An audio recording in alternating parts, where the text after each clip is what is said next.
So I think this is going to be my controversy set of videos. So let's, I guess, dive in. I want to talk about the things we do as music teachers that actually harm our students when we do them. Things that we should just stop, like immediately. We should just stop doing them. So there's a really important principle at play here.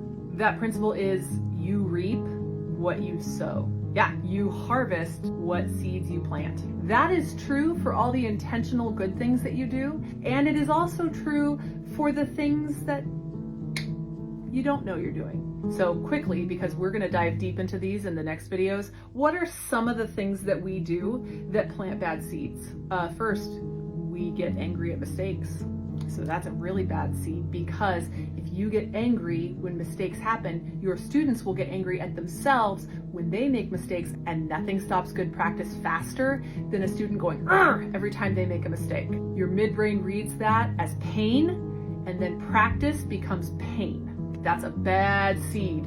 Do you ever show frustration when it takes a long time to learn something? Because you might say, hey, things take a long time to learn, but if you get frustrated when something doesn't happen the second, third, or fourth time, if you don't show joy or peace, your students will pick up on that. That's a seed that will bear fruit. Hey, music teacher, do you skip by wins?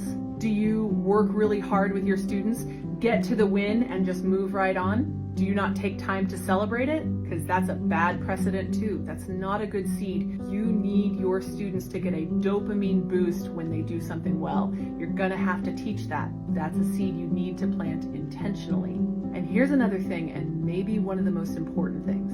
Do you talk about practice as though it's going to be fun? Or do you talk about practice as though it's going to be a big chore for your students?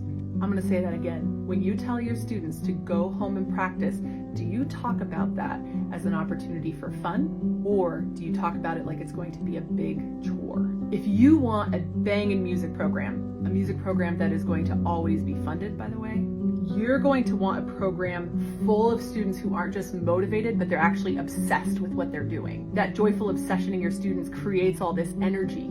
If you want a bangin' music program and you start planting the right seeds in your students, you're going to have annoyingly engaged parents.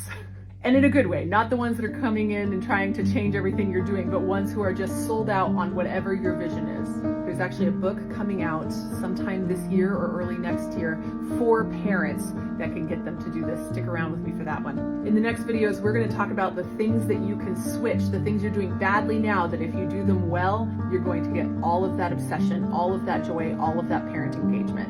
See you in the next video.